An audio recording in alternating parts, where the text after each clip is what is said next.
The Pittsburgh Steelers still have questions to answer about their wide receiver room.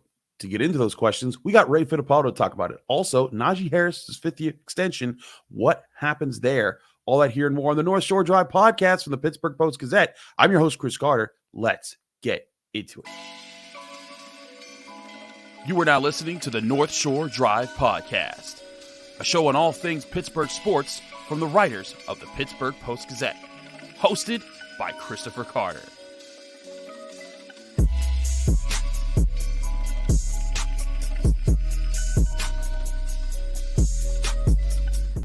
Hello and welcome to the North Shore Drive podcast from the Pittsburgh Post-Gazette. I'm your host, Chris Carter, here with Ray Fittipaldo, one of our great Steelers beat writers, and we're here talking all things Steelers. We will have Noah Hiles on talking Pirates later in the show, but we got to lead off with some of the big questions about the Steelers right now, especially after the draft as they get ready for rookie camp coming up next week, and they try to complete this roster as it's not fully set yet to what I think it will be when opening day happens in September. As always, you can find the show in your favorite podcasting apps and on YouTube. Like this video if you enjoy it. Subscribe to this channel to get all of your Monday, Wednesday, Friday episodes of the North Shore Drive podcast, as well as all the daily content from all of our sports writers here at the Pittsburgh Post-Gazette. And as always, this show is brought to you by Mike's Beer Bar, the best bar in all of Pittsburgh. When you go to Mike's Beer Bar, they're on the North Shore, right on Federal Street, across the street from PNC Park. They have over 20 televisions to take in whatever sporting event you want to watch while you're there, and they have over 500 different available beers so that you can try out whatever your favorite type of beer is. If you like stouts, IPAs, Hefeweizens, they got all of that.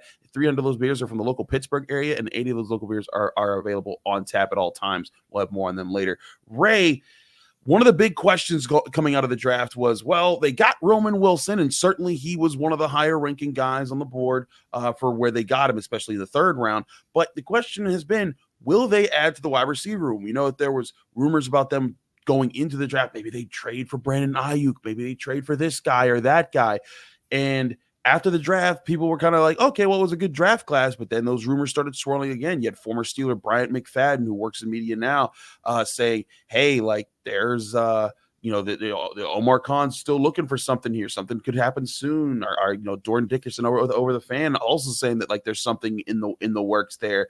Do you buy into the rumor mill right now that the Steelers are in the market for a big play wide receiver? And if so, how soon do you think this move even happens? Yeah, I think, Chris, if you look at their receivers room, I still think they need a legit number 2 receiver if they want to be true contenders in the AFC North. And that's not taking anything away from Roman Wilson. I think he's going to be a good player. I think in time he can be a number 2 receiver in the NFL, but why do you want to put that responsibility on his shoulders as a rookie? To me, that would be a little bit unfair. So, I think that's why there's a lot of speculation right now about a move being made. But I got to tell you, I don't sense, despite what McFadden put out there, I don't sense that there's anything imminent. The 49ers have kind of held firm. They want what they believe is fair compensation for either Aiyuk or Samuel. I know there's some stuff that came out yesterday about DK Metcalf that apparently didn't have any legs either. So there's all kinds of things swirling around right now. So, yes, I definitely think it's a possibility. I think Khan would like to make a move like that before training camp, but I also don't know that it's going to take place in the first week of May either. That's where I'm at right now, is when I start looking at these things and, we're hearing that, it could be coming. It could be. I think the Steelers, there's certainly a chance that something could happen, soon if certain things fell the right way, but there's no pressing need to do all this because here's several items to this. If you're the Steelers and that you have that, June 1st is usually when certain contracts get to a point that can make it a bit more advantageous to trade for people after June 1st. But then also, if you're trading for a veteran wide receiver, it's not imperative that they're in OTAs or anything like that. Like, just as long as you get them in for training camp and they can adapt to what your offense is, that's what you're going to need. So there might not be a pressing need to figure things out. This can kind of give them a chance to get a closer look at Roman Wilson, ask him to do a little bit more during rookie camp, then OTAs, then mini camp. And then when there's real summer hits, maybe then you make the move in June after post June 1 happens. And, or, even when you get closer to training camp or in training camp, I think because that's where things can kind of get interesting to see if the Steelers want to make a move. But I agree with you. It's not a pressing thing that needs to happen right now. The season is still 4 months away. Yeah. Yeah. Listen, what year was it? 2017. They traded for Vance McDonald, a week before the season? It's a great point. I forgot about that. Yeah. So, I mean, you can, I think ideally, you would want to get that guy in for the start of training camp, but there's nothing that says it's going to happen that way. I don't think the Steelers want to overpay or what they feel like would be overpaying for a receiver. And it doesn't have to be a superstar. I know people are hoping Omar swings big and they do get a Deebo Samuel or a Brandon Aiyuk. But the way I look at it is you got Pickens as your one. I'm not saying he's a legit in the NFL, but he is your number one. Yep. Ideally, Roman Wilson is a 3 as a rookie. And then you got Jefferson, Quez Watkins. So to me, like your number 2 receiver just has to be that guy who's maybe a notch above Van Jefferson, right? That guy who's done it for a little while in the NFL, doesn't have to put up monster numbers, but a guy you can count on to be a good second receiver. So I guess in a pinch, Jefferson could be that guy for the Steelers. I think he's been that guy before, but he's just had some injuries and he's bounced around a little bit. I don't know if I want to count on him to be that number 2 either. Yeah, like Van Jefferson's like a nice emergency option, kind of what Miles Boykin was for the Steelers. Like he can just kind of be that veteran guy there, or Allen Robinson, maybe. But I think the Steelers are kind of at the point where they want to have different options than an Allen Robinson at this point. And listen, I know there's some people out there saying, what about Calvin Austin? Calvin Austin, I think, could develop into the number 3 receiver eventually, but going into this season, he's I think you kind of want him to be the number 4 right now because Roman Wilson is the guy that you want to be the number 3. And if you can get a solid number 2, and that's the thing, like a lot of people are saying Deebo Samuel or Brandon Aiyuk. I lean towards maybe not one of those guys because they're going to want big money. And I think they can more easily command big money. I made this comparison elsewhere. Courtland Sutton, I thought made a little bit more sense. Granted, he also wants more money from the Denver Broncos, but the thing is that he's 29 years old, so it's a little bit harder for him to make demands when those guys are like 26, 27, and they're part of a team that's been in the Super Bowl. They've been making big plays in a lot of different ways. Courtland Sutton, he also has multiple ties. You got Zach Asinine, the new wide receiver coached him at Denver. His quarterback here would be Russell Wilson, who was his quarterback in Denver. And he's only under contract for the next 2 years, where the Steelers could be like, look, you'll come here, you'll play with Russ in a better system, with a better offensive line. You'll have another guy across from you, George Pickens, to attract attention, as well as Pat Freiermuth. So you blow it up here, then when you hit free agency, when you're done here, then you can command your number on the free agency market. But again, that would require Denver to be a player on the roll. And there's people that are close to the Denver organization, the Broncos organization, that are saying that's not likely to happen.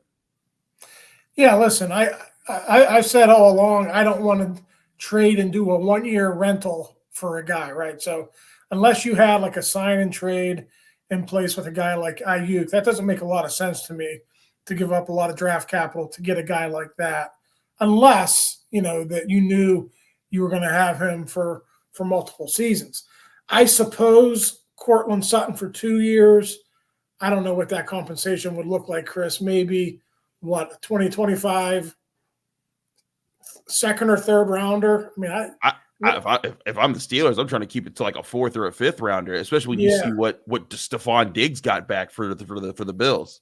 Yeah, so I think honestly, it's a matter of how much noise is Courtland Sutton going to make. Does he force his way out of there? That's a big component of it. Because if not, the Broncos, like you said, aren't going to be any rush to trade a valuable piece like that. So yeah, I'm with you. I can't see compensation being all that much for a guy like Sutton, but boy, if they could pull that off, you get Russell Wilson for the vet minimum, and then you get the Broncos to give you mid-round compensation for a guy like Sutton. That would be an obvious win for the Steelers. Absolutely. We'll keep you monitored on that situation. But one thing that Ray wrote about that is now a pressing matter because of the deadline that's now, I believe, Thursday, is Najee Harris's fifth-year extension time. Will the Steelers make that happen before the deadline? And if they do or if they don't, what does that mean for the future of this team and this offense? All that here and more on the North Shore Drive podcast from the Pittsburgh Post-Gazette. Ray Fittipaldo here with me. We'll be right back right after this. But first, I want to remind you guys, this show is also brought to you by Mike's Beer Bar on the North Shore Drive podcast. We are very happy to be sponsored by Mike's Beer Bar. They were so kind to host our live draft, NFL draft show, where we covered the draft for over 9 hours on camera over the first 2 days. But when we were there, we were as happy as could be. You know why? Because there were 500 different available beers that we could choose from, all the different favorites, anyone from Jason Mackey to Paul Zeiss to me, Joe Starkey, Adam Bittner, the whole team. We could all get our different fill of what we wanted there. And we had amazing food options like steak on a stone. They also have great flatbread pizzas there, and it's a great place to go before, during, after a Pirates game, or to just go and just take in whatever playoff game you're watching in the NBA or the NHL right now. Go to Mike's Beer Bar today. It's the best bar in all of Pittsburgh. It's on the beautiful North Shore. It's a great place to go. When you get there, tell them Chris sent you.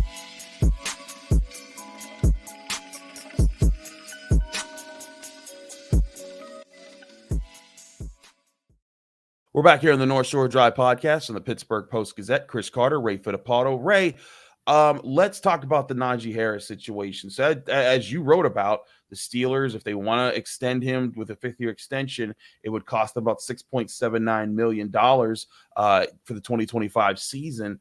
And that would be a pretty cheap situation for any, compared to other fifth-year extensions for like players at wide receiver, players at quarterbacks and guys that usually get that.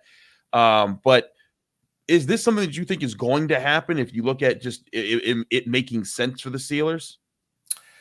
Yeah, Chris, listen, people can criticize the Steelers for using a first-round pick on Najee Harris. I'm not going to say anything if you do that. The analytics in recent history kind of back up running backs not going in the first round. There's a reason for that. You can get them in subsequent rounds. But once you do make that selection, if he's a productive guy like Harris has been for you, why not take him up to why not keep him under team control for a decent amount of money that's not going to kill you on the cap? So they're a team that wants to be known as a physical running team. I think he fits that bill perfectly. He's durable. He started 51 consecutive games for the Steelers, 3 1,000-yard seasons. And it's interesting. I found this to be somewhat enlightening. Once Jalen Warren and Harris started splitting carries and Harris's snaps decreased, his production went up. He averaged a career high 4.1 yards per carry this past season when Jalen Warren was taking some of that workload off him. So can you imagine, better offensive coordinator, better offensive line, we think is going to happen in 2024 and 2025. Why not just maximize that fifth year? I hate to say it, but use them up, spit them out, and then you move on to a new running back in 2026. I think that's certainly a possibility. I also think that this is the perfect situation for the Steelers right now, is to have a veteran Najee Harris kind of lead the way, maybe even a few years after the fifth-year extension, if you can get him around that $7 million, $8 million mark, because Najee Harris has done this with not a good offensive line. Like when he came in 2021, that was the year that David DeCastro and Marquise Pouncey just disappeared. Pouncey retired, and then David DeCastro was supposed to be on that next offensive line. Then, I remember seeing the last spring practice that year, early summer practice of OTAs and everything in minicamp, and David DeCastro didn't practice, and all of a sudden it was like, well, he's gone, and it was like, what? And so then they had to get Trey Turner, and that offensive line was terrible. They've been trying to revamp it ever since, and now this is the best chance that they've had to maybe use a Najee Harris to make things happen. And I think it lines up very, ironically with how Arthur Smith arrived in Tennessee, because Derrick Henry, it was like 2 or 3 years into his time in Tennessee, and he hadn't blown up yet. And people were wondering, like, is he going to be all that? And then Arthur Smith came in. They improved the offensive line. They committed to running the football. They had a scheme to run the football based off of, so-so quarterback play. And when that happened, Derrick Henry had the best years of his career. Those 2 years are still the most yards he's accumulated, the most yards per carry he's accumulated, and that's when he became King Henry. And now I'm not saying that Najee Harris is going to become a Derrick Henry in these next few seasons here, but I think you could see a significant boost in his numbers, and that's something the Steelers might want to lean on for the next 2 years, maybe the next 3 to 4 years, if they feel like this team is on the cusp of doing anything. Like let's say this year they're not Super Bowl contenders, but let's say they win a playoff game. Let's say they get to the division round or even the AFC Championship game, and they're kind of like the Lions last year, where everyone's like, there's something building there. If Najee Harris is a big part of that, you keep him around for a little bit, but you also, like you said, keep in mind the prospect of not paying him too much and being ready to reload with a different running back. When the time comes, either you're seeing that, the wheels are starting to fall off because you used them so much, or you're seeing that, hey, maybe there's other ways to go about this. Maybe there's a faster running back that they can get in the second or third round of one of these drafts coming up. Yeah, listen, right now, as I sit here, I cannot come up with a good reason not to pick up his option, right? Yeah. Like if he had a bunch of injuries, you would say, well, he's typical running back. He's not going to last 3 or 4 years. But like I said, he's been durable. He's been a team player. He's a guy. He's not in the situation now because Warren's emerged, but he's a guy who can catch some passes for you and also be a part of the passing game. So to me, the cost is so relatively cheap in NFL terms that I think it's a no-brainer. I know Omar has kind of sidestepped the question here recently for whatever reason. They never really want to tip their hand about what they're going to do. But as we sit here today, Chris, I would be mildly surprised if Najee Harris's option was not picked up by the Steelers. I'm sitting here saying the same thing. Like, it adds up. And also, like, the Steelers seem to appreciate Najee Harris's presence in the locker room, as far as, like, a guy that helps the offense. Like, when the offense has struggled, he's been a person that they've tried to rally around. I think they didn't vote him as team captain this past year. I think they made that Kenny Pickett because they wanted him to try to emerge as a leader for the team. But I think that everyone still recognizes that, like, hey, this guy is a great tone setter for everything in the offense. And now, especially with all these young offensive linemen that are going to come in, Zach Frazier, Broderick Jones is already there. But then you add in Troy Fautanu. You kind of want people that are going to bring the work ethic, bring the right attitude. And, Najee Harris, he doesn't talk to us a whole lot, but I get the impression that he's one of the guys that people like to be around in the locker room if you're a Pittsburgh Steelers. So I think keeping him around at least the next 2, 3, maybe even 4 years will make a lot of sense. And part of that's getting that 5th-year extension. And again, it's not expensive. They just cleared out $7 million in cap space with Alex Highsmith for this season. That doesn't even include next season when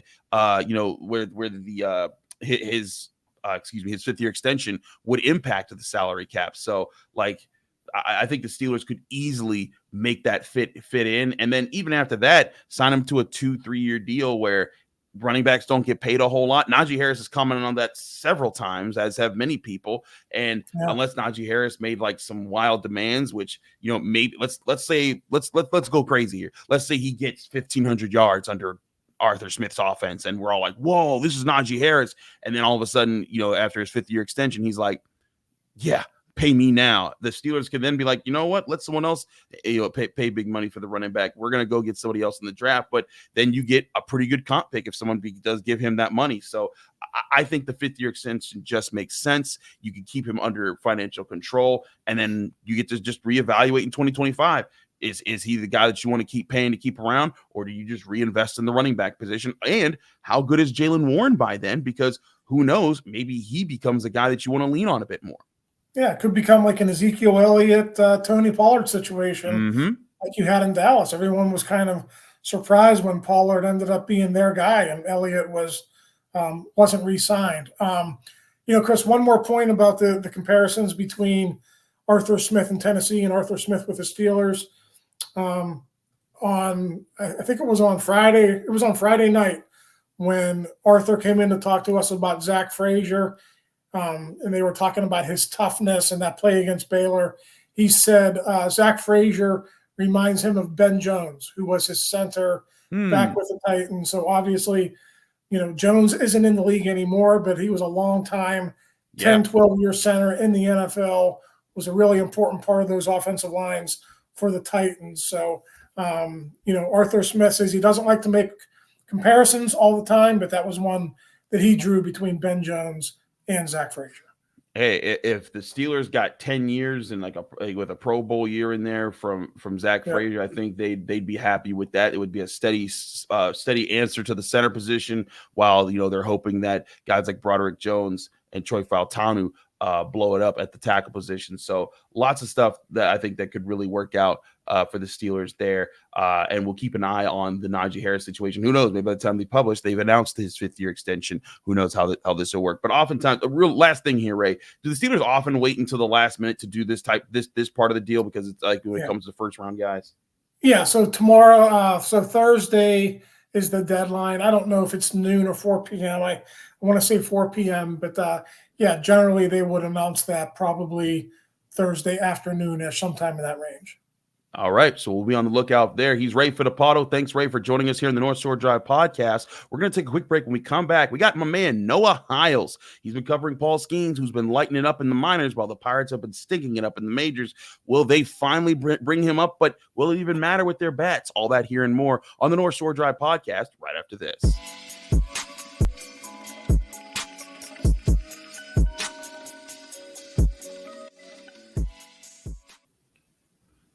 We're back here in the North Shore Drive podcast. I'm your host, Chris Carter from the Pittsburgh Post-Gazette, and we have had a switch up here. I said Noah Hiles earlier in the show, but we got Andrew Destin, who's on the West Coast, back where he's from in San Francisco. He's dealing with the whole West Coast right now, as the Pirates are in a rough skid right now. I believe they're 2-12 or 3-12 in their last 15 games, I think. Yes, correct. 3-12 last 15 games and 31 runs over those 15 games. So that is insane. Yeah, not exactly a math major, but it's just a little bit over 2 runs a game. And, anybody who's a big baseball fan knows that's not going to suffice. That's not going to get it done. And probably the biggest shame in all of that is it's one thing if you're not scoring runs and your pitching staff is, really struggling, then it just means you don't have a very good team. But the Pirates' rotation and bullpen have both been excellent, which only heightens the frustration, I feel like, for this club about what they're doing offensively, or rather what they're not doing offensively, I guess. What has happened to the bats of the Pirates? Because this was a team through the first 3 weeks of play, they were scoring 6, 7, 9, 5, 7 runs in a lot of their games. And even in some of their losses, they had a decent amount of runs. But what's happened here that it's kind of silenced the bats? Is it just bad luck? What do you think is the biggest reason? Yeah, there's a few things at play here, and I'll try to get into it as quickly as I can. But one point to make would be, most of the guys in the clubhouse are turning back to, hey, look how well things went when we played against Miami and when they played against Washington, which, it's worth noting both of those teams among the worst teams in the National League and in MLB in general. So I think that's one data point to bring up, is just how much the Marlins and the Nationals have struggled. But another one to bring up is that, the entire lineup, aside from Connor Joe, Alika Williams, and Joey Bart, have, not met or exceeded external expectations, according to general manager Ben Cherington. He said as much on a radio show last week, that basically it's been 3 of your 14 or 13 or whatever the number is of regular guys that are position players who just haven't lived up to their billing. And that's pretty true. I mean, Henry Davis has taken some steps back at the plate. Jack Swinski has really struggled. Brian Reynolds has been so-so, but hasn't quite lived up to what he's capable of. Ditto goes for Brian Hayes. So it's really more of a team-wide issue, aside from Connor Joe, who had a home run again on Tuesday night, in terms of guys who are just kind of scuffling. Nothing's really working. It's across the board. And I think there's not really one true thing you can pinpoint, because they're still taking a lot of pitches. They're still getting guys on base. They can't get a 2-out hit. They're striking out a lot. And in the heart of the order, they're not really getting it done. So it's kind of a team-wide thing, I would say.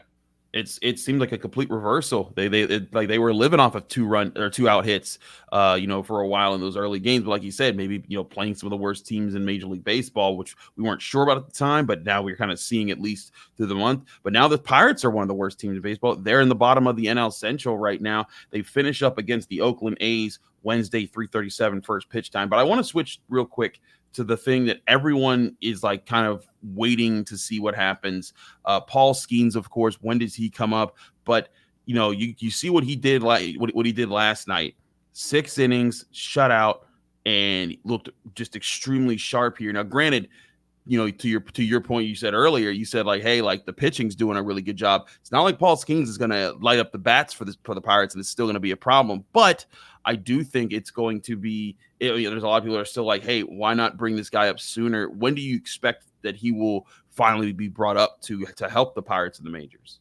Yeah, I think this start is a really important data point, and I not to beat around the question, but just to kind of give that background of why is Paul Skenes still in the minor leagues, right? They're trying to build him up. The pitch count wasn't quite there. The innings weren't quite there. So you look back at the first 4 starts of the season, he didn't get through the 4th inning. Then the 5th one, he gets to the 5th inning where he goes 4 1/3. And of course, on the April 30th, the most recent start, like you said, 6 innings, 4 hits, no runs, 7 strikeouts. The biggest thing that I take away from that is, one, that he got the 6 innings, that he got through them, because that's obviously very important. The Pirates don't want to call up Paul Skenes to have him only pitch 3 innings. So I look at that and say, okay, he got through 6. He was more efficient because he had struck out, 8 guys in 3 innings or 3 1/3 innings twice earlier this year, but it ran the pitch count high and he wasn't particularly efficient. So I think what we're looking at here is that Paul is really close. And if I had to guess, one more start in Indianapolis just as a tune-up, and then why not bring him up, right? I would say that sometime in mid-May, whatever that date is, if that's a May 9th, 10th, 11th, sometime around that, you can see Paul come up. But to your point, Chris, the one that we just talked about is that, hey, the rotation has held up its end of the bargain. That's what makes this decision for Ben Cherington, for the Pirates, so interesting, is that when you look at the starting rotation, outside of Mitch Keller, it has been excellent. Everybody has pitched better than expected. I know Bailey Falter got lit up on Monday, but Jared Jones has had a sensational rookie season. Marco Gonzalez, when he was healthy, was excellent. Martin Perez has really done a solid job. Bailey Falter. I mean, all these guys, you look up and down the rotation, it's done a great job. So I'm curious whenever Paul Skenes does get called up, which is a when, not an if for this season. It's just inevitable in my mind, given the way that he's pitched. I'm curious to see how the Pirates proceed with that. Who gets bumped to the bullpen? Do they do a 6-man rotation? Which to me, I personally would be in favor of, because guys like Jared Jones and Paul Skenes, they are on a bit of an innings limit, on pitch limits. I don't expect either of these guys to go over 140 or 150 innings in total this year, whether that's minor or major league innings. So that's a long way of saying I think Paul's coming up soon, but there's going to be some interesting decisions and conversations that have to take place. That's where I'm at, man. Like I hear the whole reasons for taking time, but I think it would behoove the Pirates to get some guys up. But let me ask you this, because we got the sense of Skenes. The Pirates finish out on the road here on the West Coast. They get a homestand. They got the Rockies for 3 games, the Angels, and then the Cubs before they're back out on the road again. What needs to happen for the Pirates bats to get back in order? Like, what's the biggest thing? Is it coaching? Is it the approach to the plate? Is it just execution in the moment? What do you see as the biggest thing that's going across the board for them right now? Yeah, it's interesting because I look at it and my mind goes to a couple different places. One is regression to the mean, and that's by no means attacking any individual player, but you look at the lineup construction right now. Look at Tuesday's game. Connor Joe was the 3-hitter. As much as Connor Joe has been an excellent hitter for the Pirates this year, I don't think that if all things are going evenly, that's what the Pirates want. O'Neal Cruz didn't get the start against a left-handed pitcher. Instead, it was Alika Williams. In theory, the way this lineup should be constructed, according to what the Pirates want, what Derek Shelton wants, it's got to be a Cruz at the top, and Hayes, and then Reynolds, and then Hayes, and then Jack Sawinski or Rowdy Tellez. And Rowdy Tellez is hitting below the Mendoza line. Jack Sawinski is too. Henry Davis isn't. So I think what we're seeing is guys who either A, are really in some tough times, who haven't figured it out really all season, and it leads you to wonder if they ever will. In the case of Rowdy Tellez, last season he took a really big step back after in 2022 hitting 30 home runs, so you wonder what's left in the tank there for him. Had some better at-bats in San Francisco, so that's certainly something to give confidence. inspire confidence if you're a Pirates fan. But across the board, yeah, I mean, it's just a lot of guys struggling at the same time. And I don't know there's one thing you can pinpoint because you have to wonder about, hey, if Edward Olivares is your 5-hitter, what does that say about your roster construction? And I think that the greater issue here is that unlike pitching, I guess there's a point to bring up, is that with pitching with the Pirates, you say, okay, there's guys waiting in AAA or in the minor leagues that you say, hey, you can turn to, Nick Gonzalez, for pitching, you can turn to Paul Skenes. And then later down the line, you got Bubba Chandler and you got Anthony Salametto that are down the line. But like there are pitching prospects that are somewhat close, maybe within a year, that you go, hey, those are people that we're excited about. On the hitting side, is it Leo Verpagero? Is it Nick Gonzalez? Like we've seen these guys in the big leagues before and haven't exactly gotten it done. So, my mind goes to, hey, is it an external acquisition? Do you have to go outside of the organization to get help and give up some of your pitching to, reignite the offense? I don't know if those are the kinds of conversations you're having in May, but that's all to say that there's not the bottom of the barrel in terms of hitting help is pretty limited. There's not much on the way. And if there is, it's kind of people that we've seen before. So, take with that however you may. It just sounds more. It's just a lot more the disappointment that we experienced last season. Watching the Pirates, just seeing like the hot start and then it fade away. Granted, this seems like it's come a lot faster because it's literally now May, and it was May when the fall off happened. The fall offs happened in April last year. It took them a long time to get out of their tailspin. Do you see this continuing for a while, Andrew, or do you think this is a team that can shake it off because of the pitching that they've gotten, and maybe if they can just get enough hitting to help them get through that? Yeah, I think that's exactly it. To me, the pitching, what's so interesting about it is it feels sustainable.